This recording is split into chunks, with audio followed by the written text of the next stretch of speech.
Well, when you talk about it, it gives me chills because just thinking about it, and a lot of teams were running the fly sweep from under center, and we were a shotgun team, and we had to be a shotgun team because we couldn't protect anything, and we had to throw it a lot, and so I was really interested in running that play.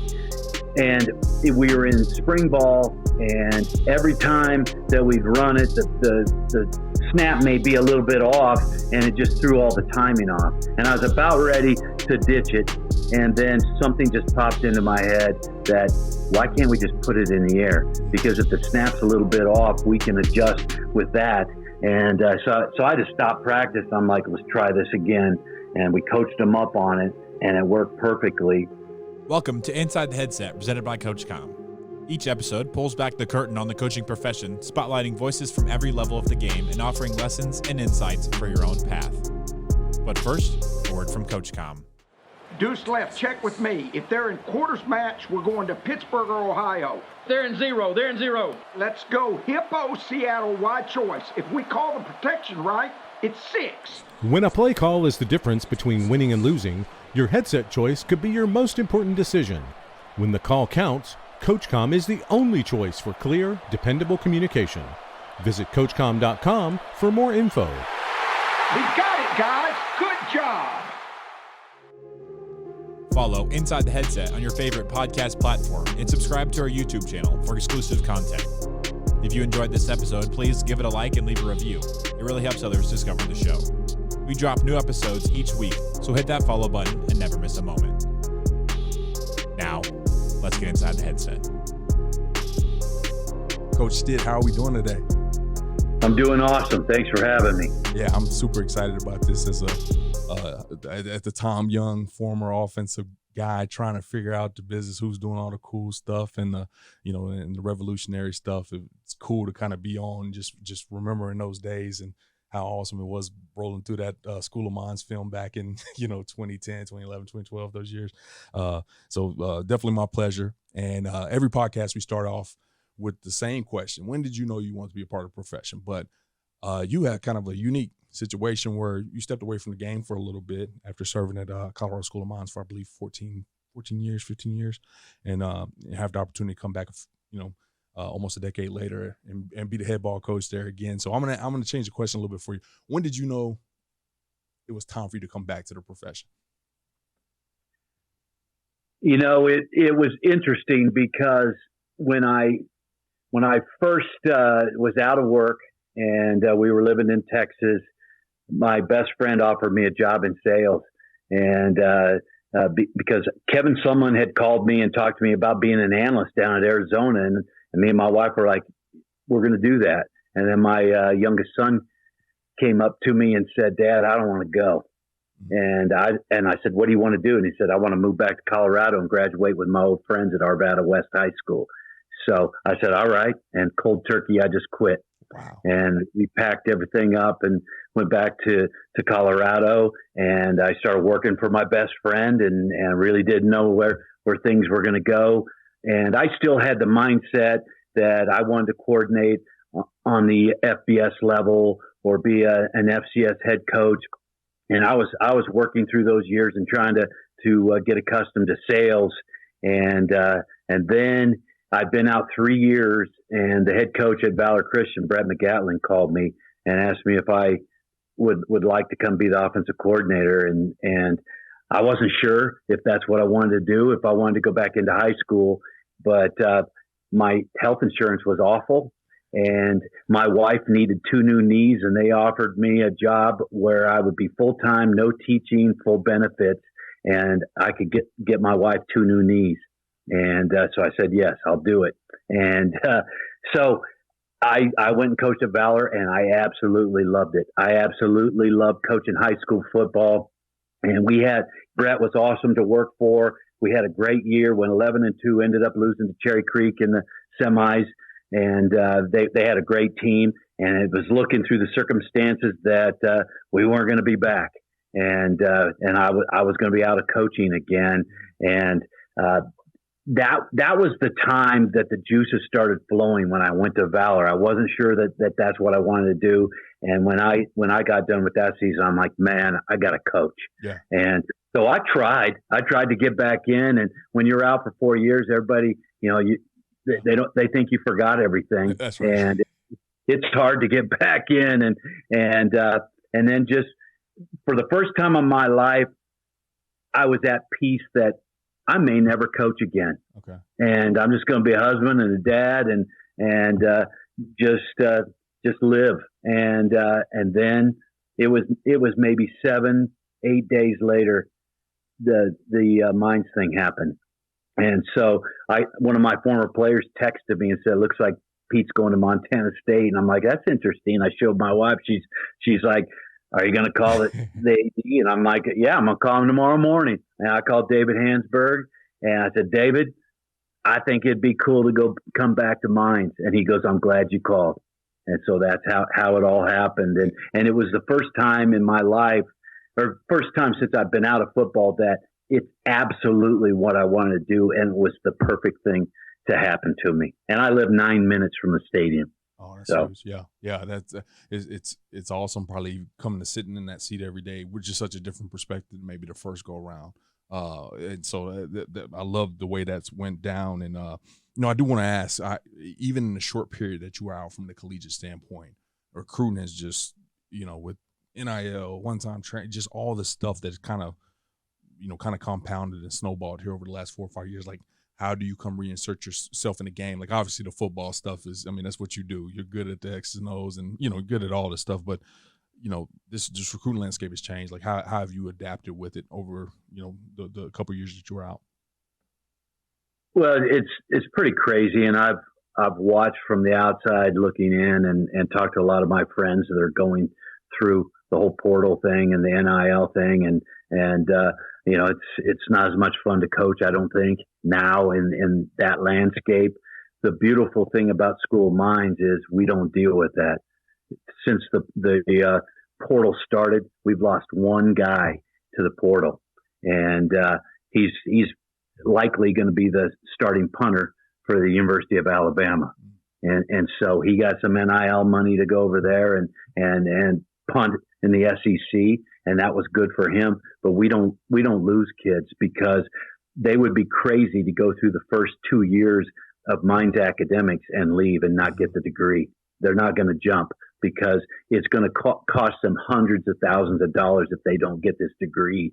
And I tell kids when I recruit them, if you come play for me and exhaust your eligibility, you're going to be a millionaire. And our net return on investment at our place 20 years out is $1.3 million. So we just don't lose them. It's still old school, Mario. And that's the beauty of coaching here, because I get to do it the way I did it 25, 35 years ago. And that's why I got into the game. And we're able to establish relationships and culture. And our kids come out of here with great friendships because they just don't leave. Yeah, that's huge, Coach. And, obviously finding the right kid, I think that's something that has always existed regardless of portals and all that kind of just making sure that you got the right kid that fits your culture, fits your academic requirements, which if I'm not mistaken, you guys are a little bit unique at a major engineering school. Is that right? We're all engineering. All engineering. I got 140 engineers on my team. which is awesome, man. I mean, high IQ kids, I'm sure making high IQ plays on the field and understanding the game in such a different manner. But, obviously having that data when you're trying to recruit a kid is important, right? To know, can he come here and survive? And if he can come and survive, we can make a good player out of him or continue to build on the good player he is. Have you kind of utilize that data or technology in regards to making sure that you got the right kids in that program? Well, I've been doing it for a long time. And when I took the Mines job, my best friend that I ended up working for created an assessment where I took kids through questions, and we were able to measure intangible traits in college football players. And so it's been a part of my recruiting forever. And then when I got to know the people at Scorability, and that was the first thing that I did when I took this job was subscribe to Scorability and worked it into our process. So our process of recruiting is when we find kids that look like the right fit academically, then we're having them go through the mentality assessment on Scorability, and it's a one-stop shop for everything that we need, as far as the measurables, the intangibles, and finding out what their interests are in school. So that's the first phase of it. Then we have them come to camp. We won't offer anybody that doesn't come to camp. And then if we like them through that process, then I take them through the old school on the phone interview and really get to know them. And it takes me about 60 minutes with each kid to take them through my structured interview.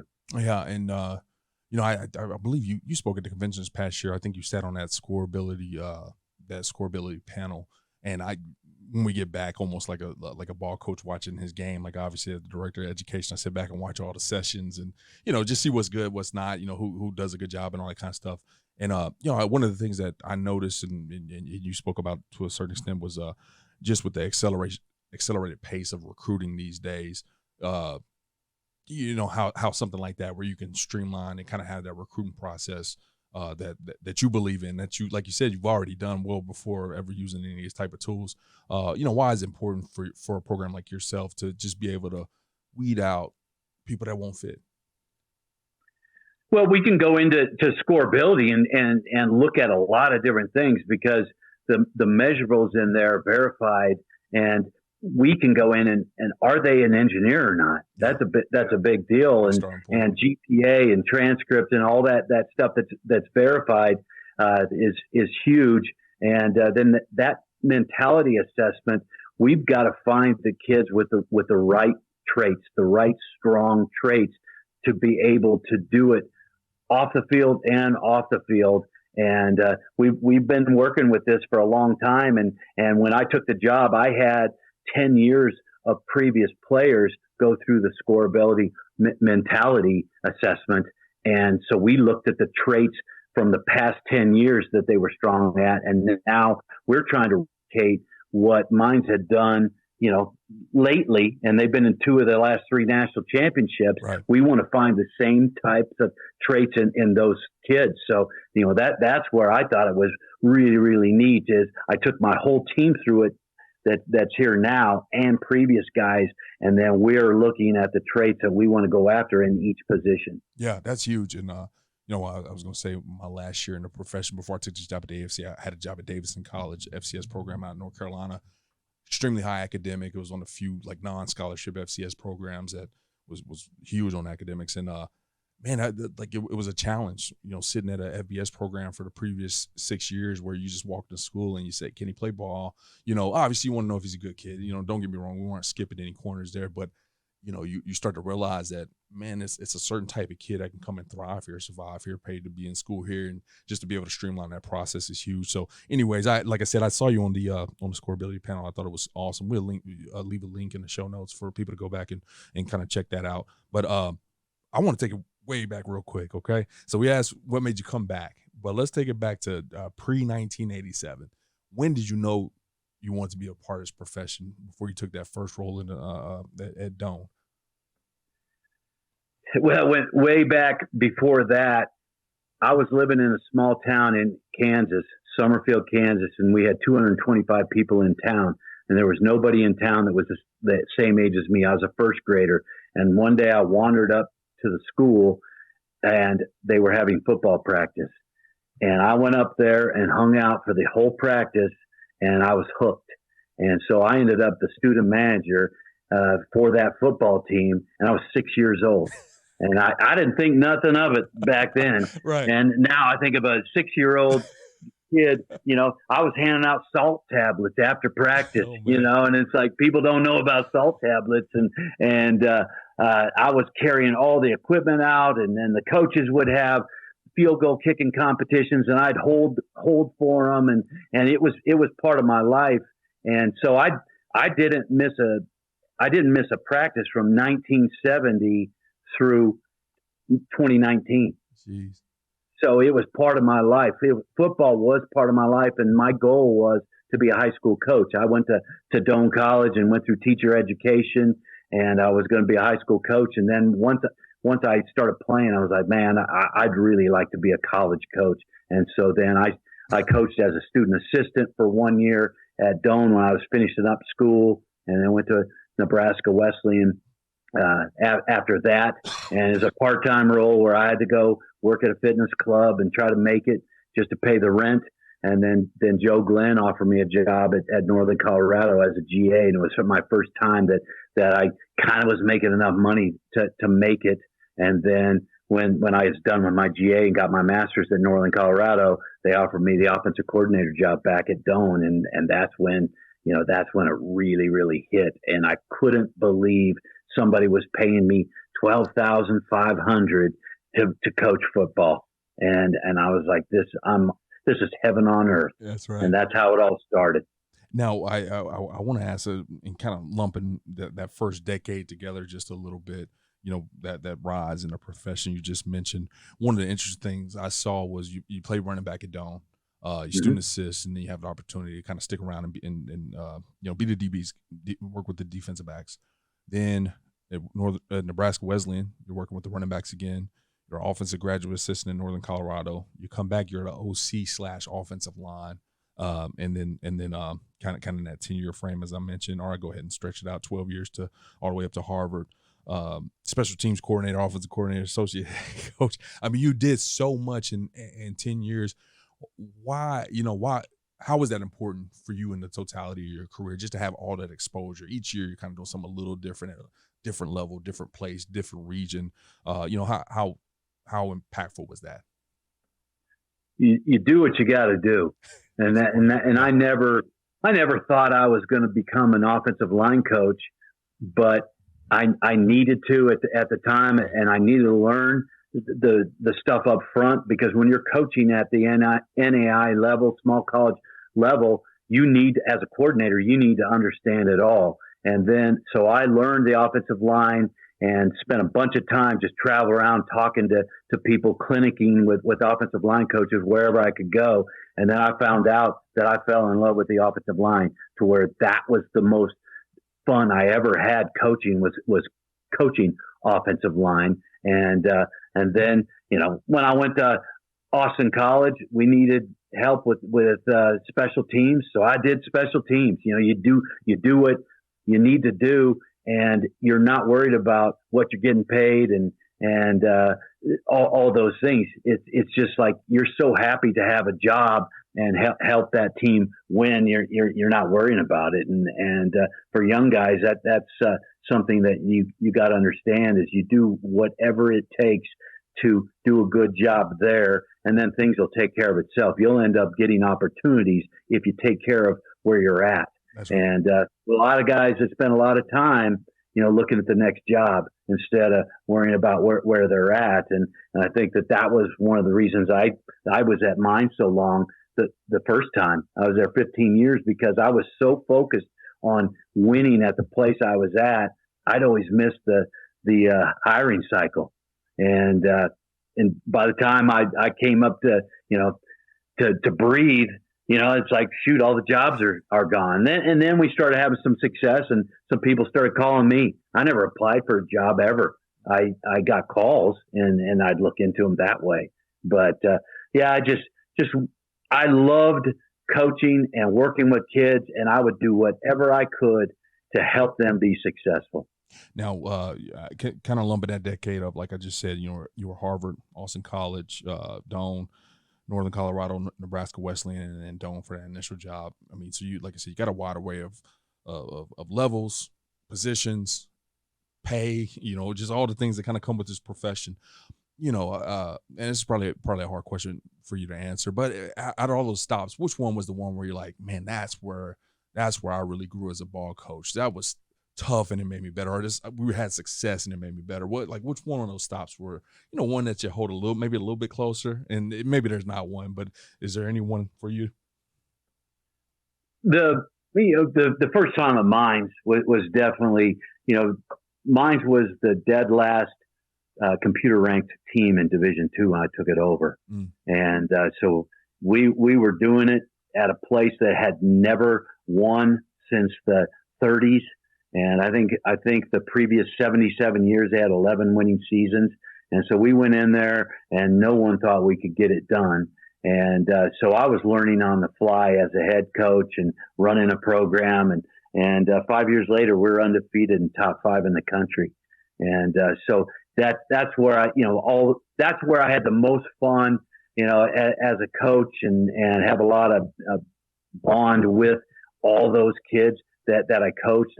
The appreciation I have for those kids of how hard they worked and what a great job they did when we gave them nothing. We didn't buy them shoes. They got one pair of shorts and a T-shirt, and we rode on one bus to the games. But all those kids wanted to do was play football. They were true football guys, and some guys they like what football does for them.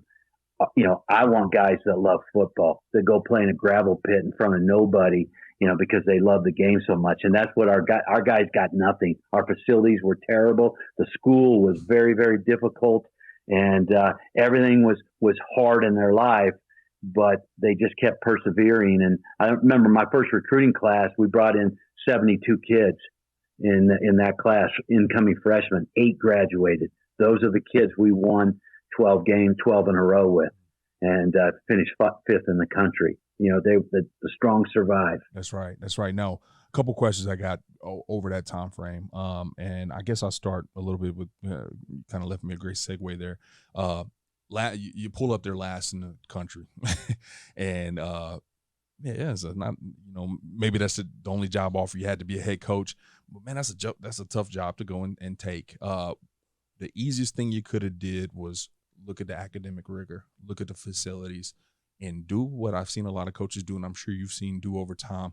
Man, and you can't win here. It's tough. Academics are tough, man. You can't get the right kids in here, and just shrug your shoulders, do your best, and then, like you said, look for the next gig, I guess. What was so transformational in those first couple of years to kind of win that RMAC? I think the first time was in 04. Just in a quick 4 years. How did you turn that around?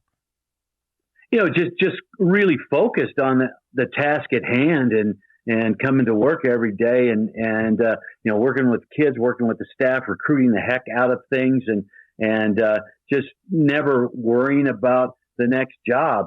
And when we talk about what happened to transform this program, I don't know if too many guys, like you said, would have stayed. Yeah. They would have come in here and it was very difficult. I had three assistants. They were making $25,000.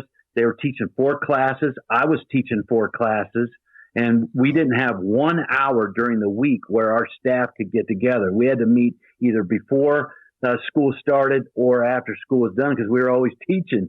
And it was difficult, but it was one of those things that I was going to prove them wrong. I was going to do something that nobody ever thought could happen. I went to the first quarterback club meeting at Mines, and an older gentleman came up to me, stuck his hand out, and said, "Coach, we're so happy to have you here. You'll never win, but could you just put a team out there that doesn't embarrass the school anymore?" And I never forget that. And that was a couple days in, and I just had it in my mind. I'm going to prove everybody wrong here. And there's not one person, in this state on this campus that thought we could get it done. And I was going to prove them wrong. And I wanted to do it for those kids too. I wanted that first group of guys to experience greatness, and they did. And that's a lifetime experience that you can't put a price tag on, going through what we did. And then we just continued to build it. And then we handed them a 10-1 team and went off to Montana. And the next coach came in and did an unbelievable job. And they had 3 head coaches and played in 2 national championships. And that's how it worked. But I don't know if anybody would have stayed and beat their head against a wall as long as we did to get it to where it was when we left. That's awesome. All the years I've known Mines it's just a good program. I didn't really know it kind of came from, it came from being a cellar dweller. So that's amazing to hear. Now, around the same time frame, I guess, that you guys are won the RMAC, and this is all off my memory. I don't have this on a sheet of paper, so I could be wrong here. But the jet sweep with the soft toss. So I know you have your own terminology and stuff for it, and not just being a kind of a gimmick gadget play. Just being a part of your playbook. We watch it now, and I don't think anybody bats an eye. And I remember the first time people seeing it and the ball hitting the ground, everybody like, it's a fumble. What's going on? Like, how amazing, just to step back from a coach standpoint, I guess, and how amazing is it to kind of say, man, we just drew that up in the dirt back in 2003 trying to win a ball game, and next thing you know, it's just this big part of all levels of football right now.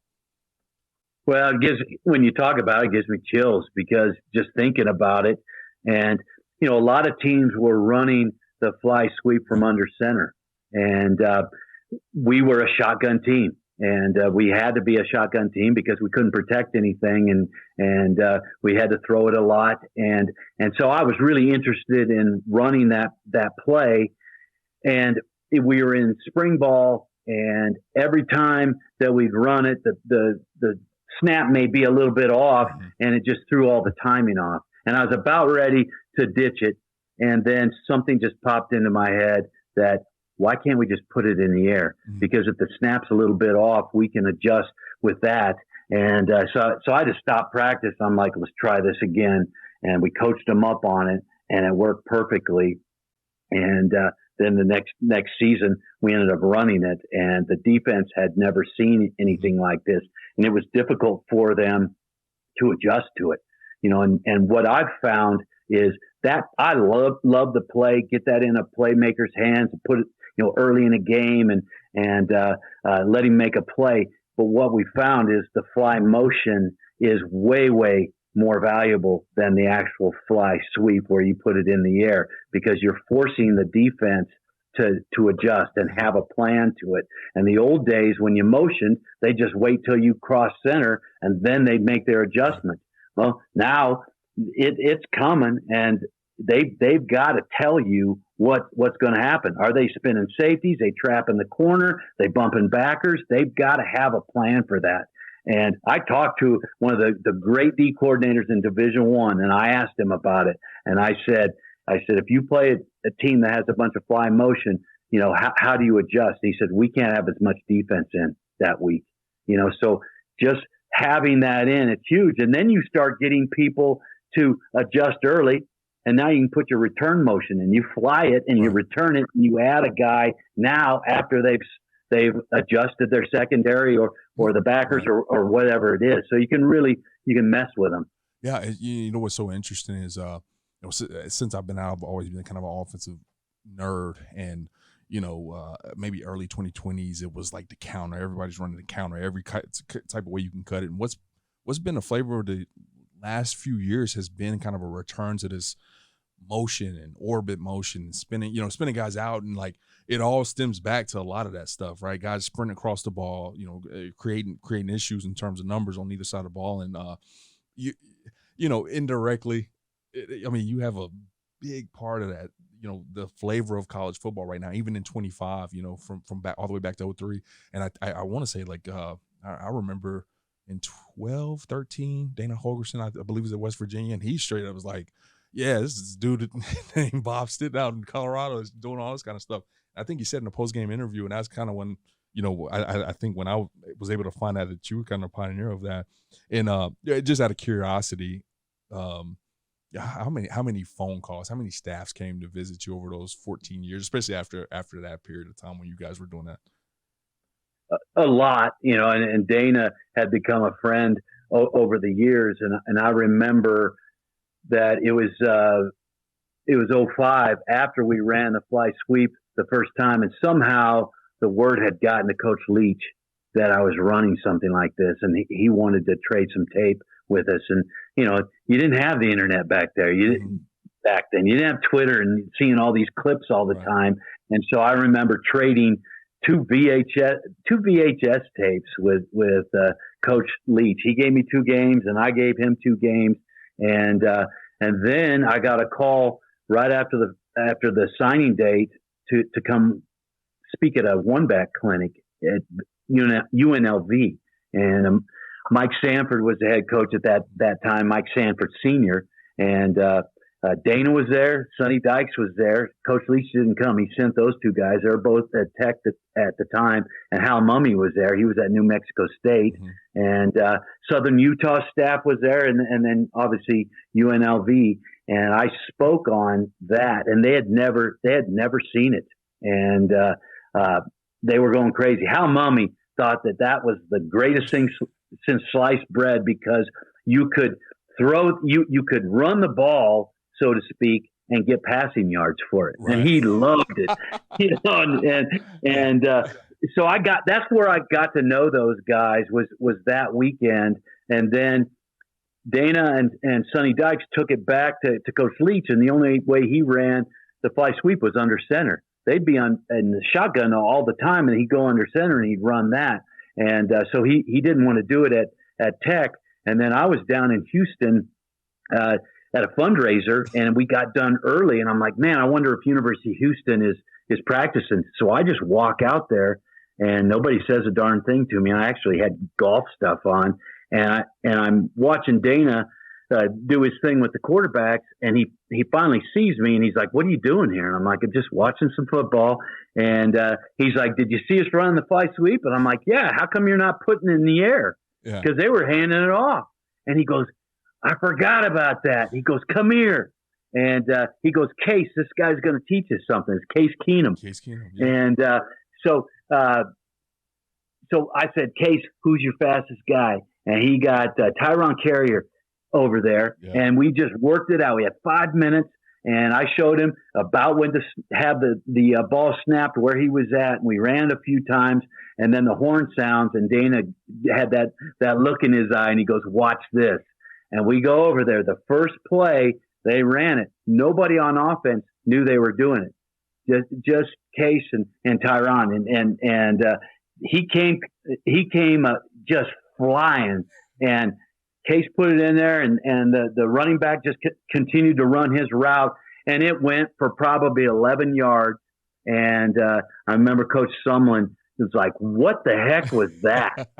And everybody just stopped. Right. Dana will say it went for a touchdown, but it was probably a first down. But that's when it all started.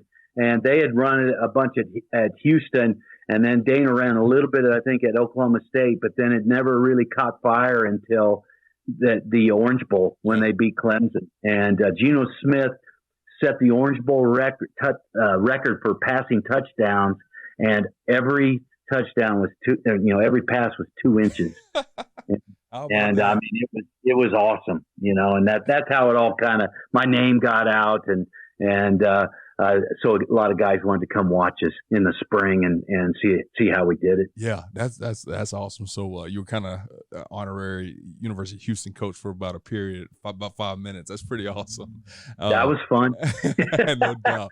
Well, man, that's awesome to hear that. Now I'm going to brag on you real quick. Obviously, you spent 14 years at a place, and you're able to kind of accomplish what you've been able to accomplish. I do want to give you your flowers here. During that time frame, 108 wins, 62 losses during 15 seasons at Mines.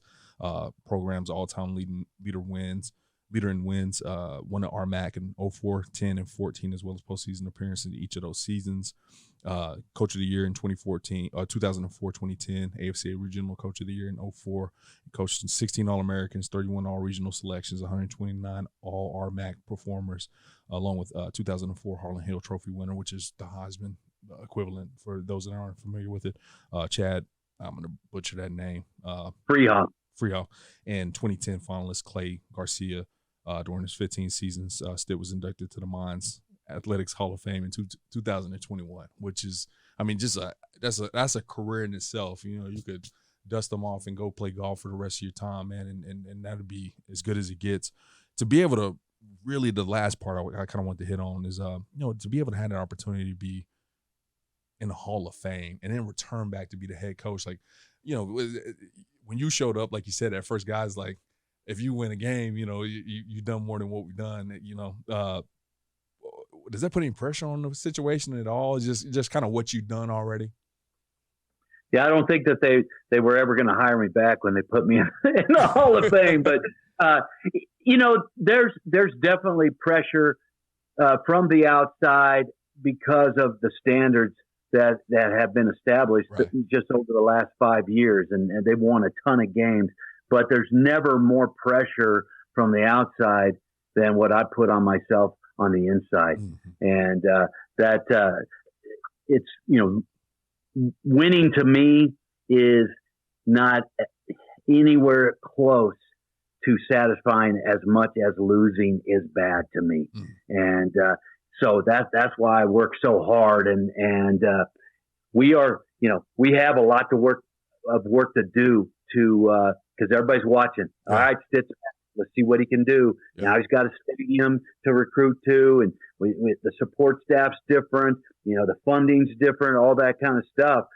So I like that though. I like the fact that people are going to be watching, and but the biggest thing is I have pressure to help these kids be successful.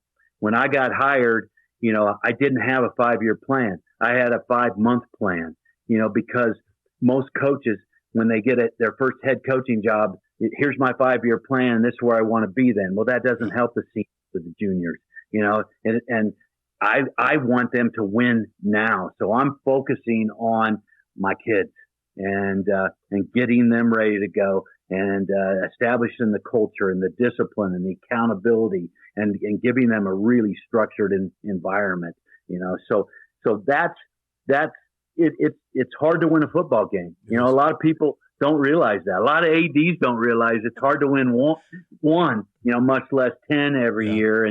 But it's such a satisfying thing when you do win it, but you get to be excited for 2 hours and then you start thinking about the next one. But when you lose, I used to sit up on my back patio and every time we'd lose a game and think about what else I could do for a living that didn't make me sick to my stomach on Sunday morning. And losing was really, really hard. People didn't know how hard it was because I didn't want anyone to know that. I didn't want my staff to know it, the players, and we just come back to work.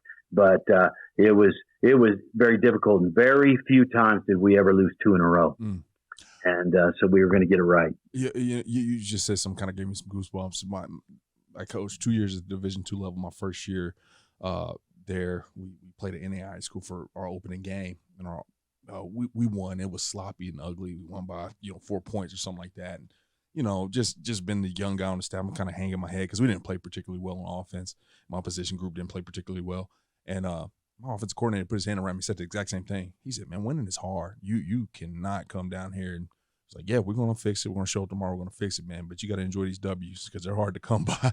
And that was just something I kind of lived on, at least through the rest of my coaching days, because it's hard. It's hard to people lose. People don't give enough credit to how hard it is to win a football game, and regardless of the opponent. So that kind of touched the chord with you saying that.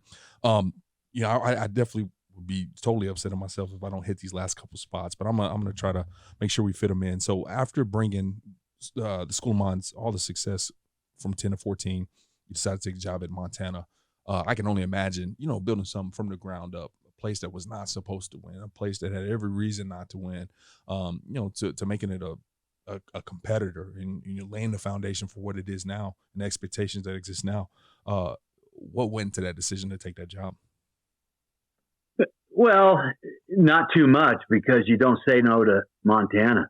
I mean, it's a great job, and it was time for me to do something different. And kind of my last gift to the Mines program was leaving, because the administration really didn't need to give us more, and they didn't need to give us more scholarship money or more budget or higher salaries, all those kinds of things. We just went 10-1 and lost to the national champion by a touchdown, so it wasn't going to change. So then when I left and they brought another guy in, they needed to help him and get him to where it was at, and everything improved. And then I ended up in the end being able to get a feel for all that new stuff when I came back the next time. But that was a no-brainer to go to Montana, and you don't get job offers like that very often. It was a difficult thing because we were going through probation, and I was going to be on probation for the first 2 of my 3 years from NCAA infractions that had went on. And, it was a tough situation, but the expectations didn't change, even because we were on scholarship reductions, and we couldn't hardly take any transfers because of the issues that they had with some of the kids that had come in. And so it was a tough situation, and very rarely do you survive when you come in and your program's on probation. The next guy is going to reap the rewards of the work that you do. And so that was, I would have still done it. And that first game that we played North Dakota State, and they were 4-time national champions, and we were, I think, 17-point underdogs, and the stadium was rocking, and Brent Musburger was doing the game, and we ended up beating those guys basically on the last play of the game. It was worth going there and getting fired to coach in that one game. That was a lifetime experience that I'll never forget, and I've never had anything close to it since. And so I don't look back on that stuff with a lot of negativity. I just wish they would have given us more time, because we had 3 straight top 10 recruiting classes. We just were a young team. When we got fired, all of our starters were redshirt freshmen and sophomores. And 2 years later, they ended up winning 10 games with those guys. But the expectations are so high at a place like Montana. You got to win now. And we didn't. And then we lost our jobs. Yeah. And now, just out of curiosity, was that your first time experiencing that part of the business, being let go? Oh, yeah. Yeah.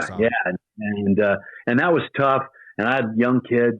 And I tell my players all the time, you've got to do the right thing. You've got to work hard every day, because the longest drive you're ever going to make someday is if you screw things up and you lose your job, and you got to drive home and tell your wife and kids that you lost your job.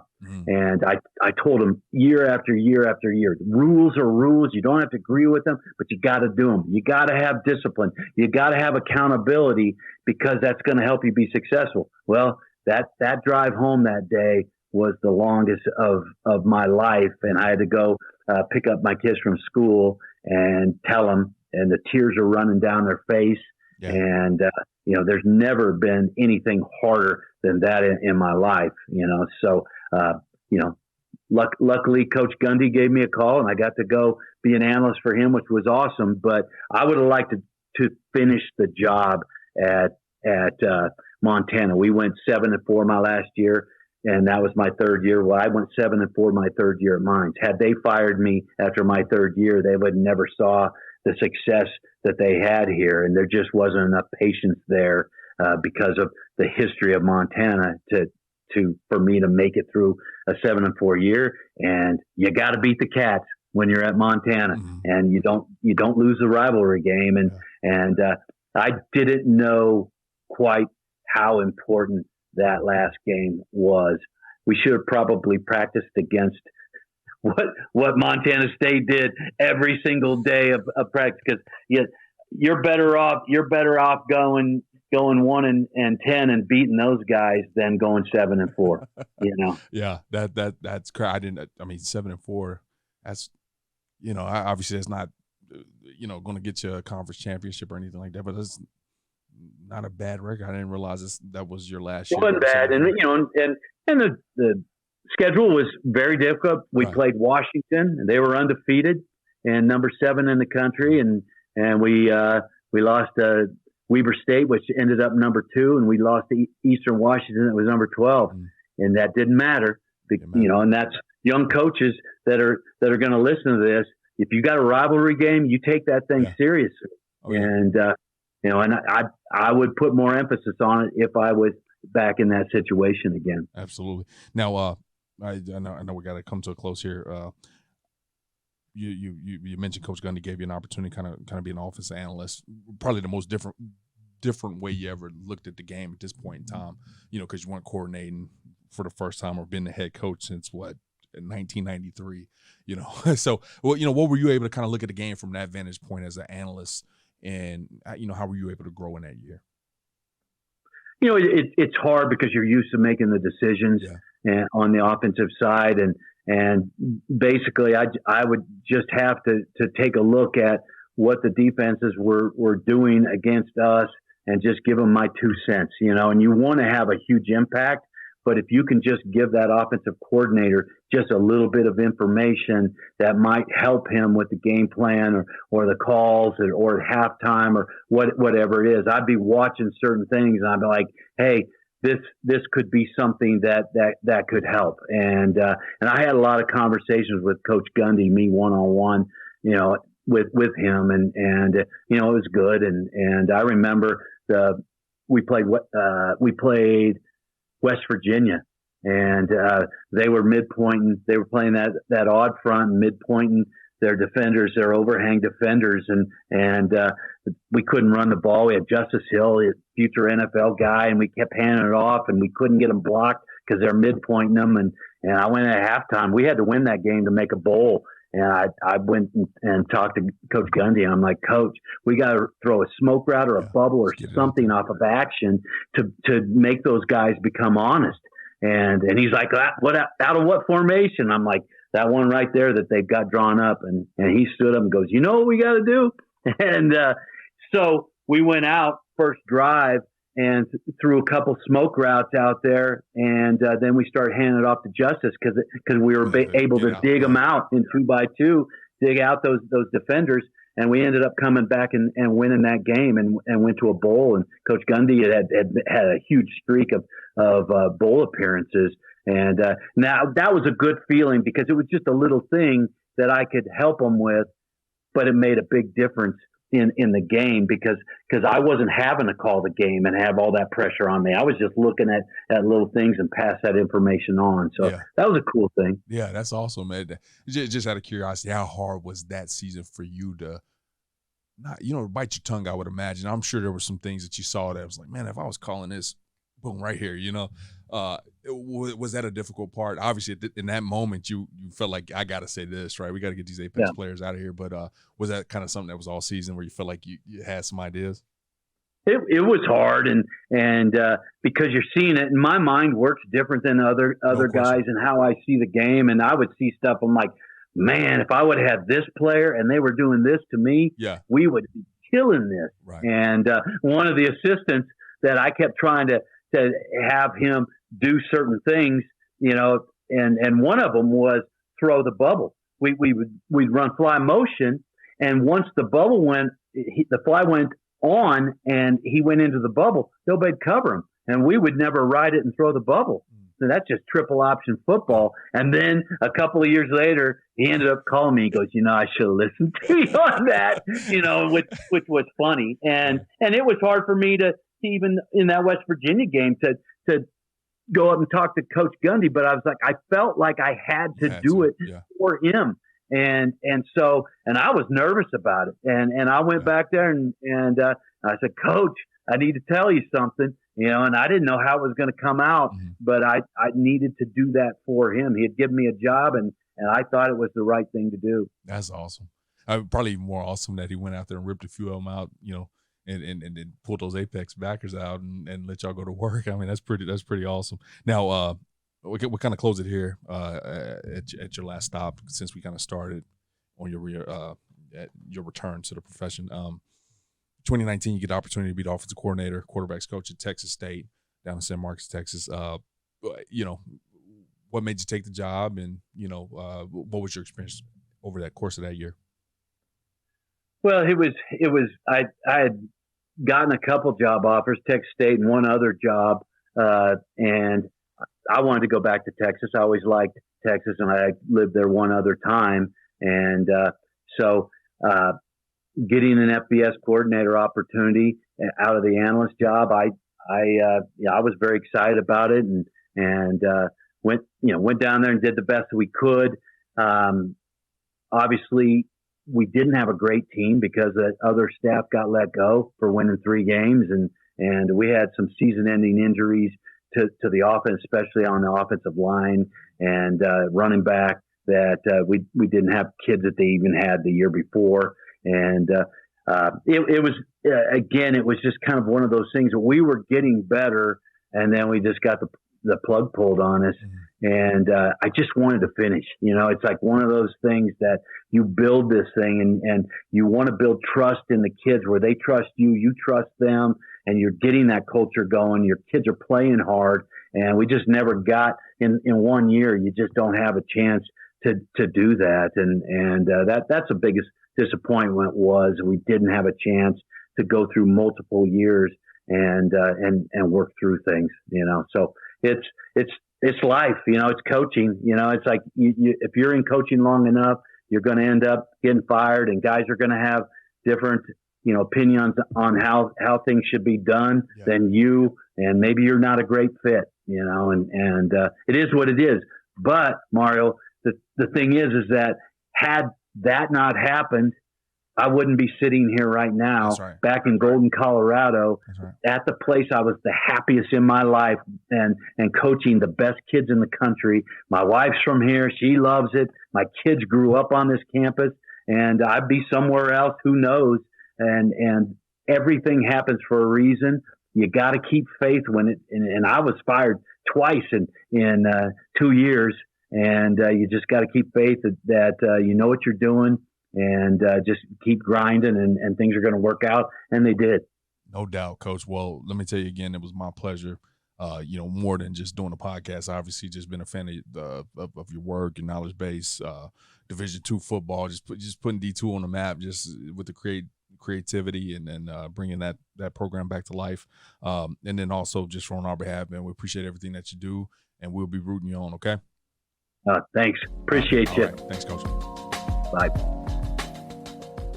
CoachComm has been delivering tough headsets for tough teams for more than 31 years. It's why 97% of FBS teams and thousands of high schools across the country rely on CoachComm. Get the best for your team. Visit CoachComm.com for more info.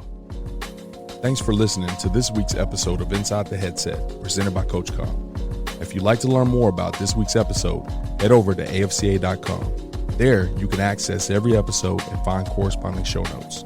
Remember, you can catch every episode of Inside the Headset presented by CoachComm on wherever you get your podcasts, including Spotify, Apple, and YouTube. While you're there, we'd love for you to take a moment to rate, review, and subscribe to the podcast. Your feedback helps us improve and grow. Keep up with the latest news by following us on social media. Connect with us at Inside the Headset, and remember to tag us when you share your favorite episodes. For more updates on all things AFCA, be sure to follow the @WeAreAFCA social media accounts. If you're not a part of the AFCA community yet, visit AFCA.com to join thousands of NFL, college, and high school coaches nationwide and across the globe. Elevate your coaching game with an AFCA membership. You'll gain exclusive access to the annual AFCA convention, magazine, digital library, and AFCA Insider email. Stay up to date with the latest stories and news on the AFCA website. More than just a convention, the AFCA offers continuous education, guidance, networking, and more. Celebrate the past and shape the future with the AFCA. It's about fostering exceptional coaches who create outstanding teams and even better individuals. Invest in your skills and make a lasting impact today by engaging with the AFCA. Your journey starts here.